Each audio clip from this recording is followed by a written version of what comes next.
नमस्कार, SBT news में आपका स्वागत है। पेश है 22 नवंबर बुधवार सुबह 11:15 बजे राजस्थान की बड़ी खबरें।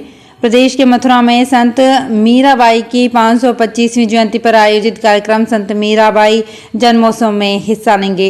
प्रधानमंत्री संत मीराबाई के सम्मान में एक स्मारक टिकट और सिक्का भी जारी करेंगे। वो इस अवसर पर आयोजित सांस्कृतिक कार्यक्रम में भी शामिल होंगे। ये कार्यक्रम संत मीराबाई की स्मृति में पूरे साल चलने वाले कार्यक्रमों की शुरुआत है। संत मीराबाई भगवान कृष्ण के लिए अपनी भक्ति के लिए विख्यात हैं। उन्होंने कई भजनों और छंदों की रचना की जो आज भी लोकप्रिय है। राजस्थान विधानसभा चुनाव 2023 का प्रचार इस वक्त अपने पूरे शबाब पर है। चुनाव प्रचार के लिए सभी पार्टियों ने कमर कस ली है। अब सिर्फ 2 दिन बाकी हैं मतदाताओं की अपनी बात कहने और विपक्षी दलों की खामियों को जनता के सामने उजागर करने का।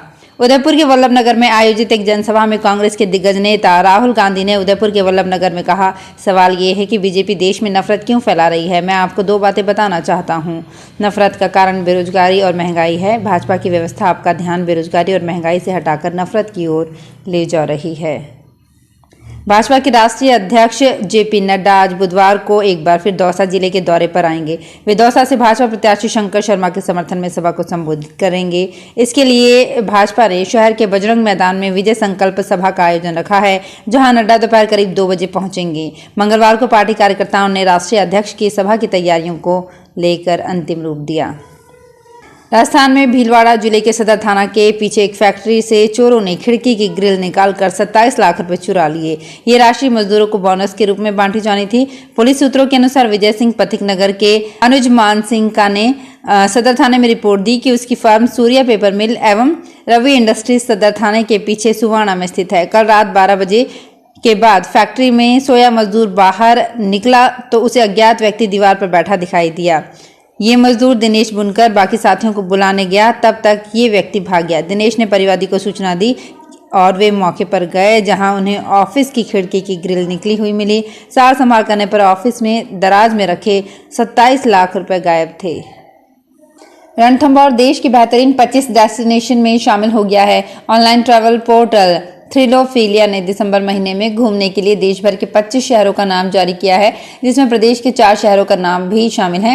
रणथंभौर को 22वां स्थान मिला है। पोर्टल ने ऐतिहासिक इमारतों के साथ वाइल्ड टूरिज्म के लिहाज से सर्दियों के दिनों में घूमने जाने के लिए दिसंबर का बेस्ट महीना बताया है। यहाँ के 100 से ज्यादा रिजॉर्ट को डेस्टिनेशन के लिए एक अच्छा हब बताया गया है। रणथंभौर दुर्ग के अलावा यहाँ त्रिनेत्र गणेश मंदिर, कालागोरा, भैरव, चमत्कार जैन मंदिर, चंबल घड़ियाल सफारी आनंद लिया जा सकता है। दिसंबर महीने में पर्यटकों को रणथंभौर जाने की सलाह देकर रणथंभौर को सैलानियों की नज़रों में एक्सप्लोर किया है। मतदान में भले ही 4 दिन शेष हैं, लेकिन अब तक राजधानी जयपुर की एक भी सीट ऐसी नहीं है जिस पर प्रमुख दल जीत के प्रति आश्वस्त हो। कहीं नए प्रत्याशी के उतारे जाने से समीकरण मुफीद नहीं बैठ रहे हैं, तो कहीं निर्दलीय प्रत्याशियों ने जीत का गणित ही बिगाड़ दिया है। कई सीटों पर तो भीतरघात का भी डर बना हुआ है। यही वजह है कि राजधानी की हर सीट पर कड़ा मुकाबला है। ऐसे में पार्टी प्रत्याशियों को कोर वोट से ही सहारा है। मतदाताओं को रिझाने के लिए बड़े नेताओं को बुलाया जा रहा है। राजस्थान विधानसभा चुनाव के मतदान में अब 4 दिन बाकी है। पीएम मोदी, राहुल गांधी सहित भाजपा और कांग्रेस के शीर्ष नेता और स्टार प्रचारक जमकर पसीना बहा रहे हैं। वहीं कोटा में प्रधानमंत्री नरेंद्र मोदी की सभा से कुछ घंटे पहले ही भाजपा के लिए खुशखबरी आई है। कोटा जिले की लाडपुरा विधानसभा से बागी होकर निर्दलीय मैदान में उतरे पूर्व विधायक भवानी सिंह राजावत ने भाजपा को समर्थन दिया है। उन्होंने भाजपा प्रत्याशी कल्पना देवी को खुलकर समर्थन देने की बात कहते हुए कहा कि सारी नाराजगी दूर हो गई है, अब हम साथ साथ हैं, जिससे कल्पना देवी की राह आसान हो गई है। राजस्थान विधानसभा चुनाव में वोटिंग को अब 4 दिन बाकी ही बचे हैं। प्रत्याशी मतदाताओं को अपने पक्ष में वोट करने के लिए अपील कर रहे हैं। निर्वाचन विभाग वोटिंग प्रतिशत बढ़ाने के लिए जागरूकता अभियान चलाता है। कोटा की बात करें तो 100% मतदान यहां नहीं हो सका। पिछले 2 विधानसभा चुनाव के आंकड़े देखें तो मतदान 75% से अधिक नहीं बढ़ सका है। कोटा में 27 नवंबर को गुरु नानक देव जी का 554वां प्रकाश पर्व मनाया जाएगा। कोटा में 7 दिवसीय प्रकाशोत्सव का आयोजन किया जा रहा है, जिसके तहत रोजाना प्रभात फेरी निकाली जा रही है। समूह संगत व प्रबंधक कमेटी श्री गुरु सिंह सभा कोटा जंक्शन की ओर से गुरु नानक देव जी महाराज का 554वां प्रकाश पर्व मनाया जा रहा है। 22 नवंबर मंगलवार को 2 किलोमीटर मार्ग में नगर कीर्तन किया जाएगा। बच्चों की प्रस्तुतियां होंगी। स्त्री सत्संग, रागी जत्थे और प्रचारक गुरबानी कीर्तन से संगत को निहाल करेंगे और गुरु का अटूट लंगर बरताया जाएगा। दिसंबर के शुरुआती सप्ताह में कड़ाके की सर्दी पड़ सकती है। इस दौरान कई शहरों में तापमान 10 डिग्री सेल्सियस या उससे नीचे जा सकता है। इसके पीछे के कारण 27 नवंबर को आने वाला एक वेस्टर्न डिस्टर्बेंस है। इसके असर से पहाड़ी राज्यों जम्मू कश्मीर, लद्दाख, हिमाचल में अच्छी बर्फबारी होने की संभावना है। इस सिस्टम का असर राजस्थान के उत्तरी हिस्सों में भी देखने को मिल सकता है। इसके कारण बादल छाने के साथ हल्की बारिश हो सकती है। राजस्थान में आज मौसम ठंडा है। कुछ शहरों के तापमान में गिरावट दर्ज हुई है। डूंगरपुर जिला निर्वाचन अधिकारी एलन मंत्री ने विधानसभा चुनाव के मद्देनजर मंगलवार को एसबीपी कॉलेज ग्राउंड का निरीक्षण किया। जिला निर्वाचन अधिकारी एलन मंत्री ने 24 नवंबर को मतदान दलों की रवानगी को लेकर व्यवस्थाओं का जायजा लिया और आवश्यक दिशा निर्देश दिए।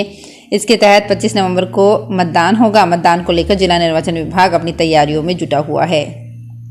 राजसमंद में आगामी 25 नवंबर को विधानसभा चुनाव को लेकर पुलिस पर्यवेक्षक पी रेणुका देवी आईपीएस ने श्रीनाथ जी पुलिस थाने और केलवाड़ा पुलिस थाने में आमजन से मुलाकात कर जन सुनवाई की। इस दौरान पुलिस पर्यवेक्षक पी रेणुका देवी ने आमजन की शिकायतें सुनी और त्वरित समाधान के निर्देश दिए। साथ ही शांतिपूर्ण चुनाव को लेकर कई महत्वपूर्ण सुझाव भी नोट किए। उन्होंने जन सुनवाई के दौरान कहा, जिले में पुलिस की ओर से शांतिपूर्ण चुनाव को लेकर 24 घंटे कार्य किया जा रहा है। दिल्ली एयरपोर्ट में मंगलवार को कस्टम टीम ने 2 किलो 200 ग्राम सोना बरामद किया है। कस्टम अधिकारी ने बताया कि पकड़े गए सोने की कीमत लगभग 2 करोड़ 24 लाख रुपए है, जो कि बैंकॉक से एक भारतीय लेकर आ रहा था।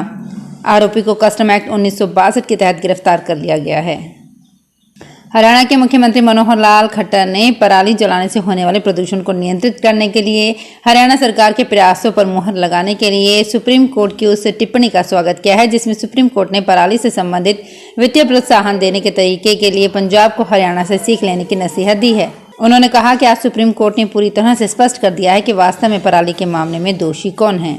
मुख्यमंत्री ने इस कठिन कार्य को सफलतापूर्वक पूरा करने के लिए अपने किसान भाइयों को धन्यवाद दिया।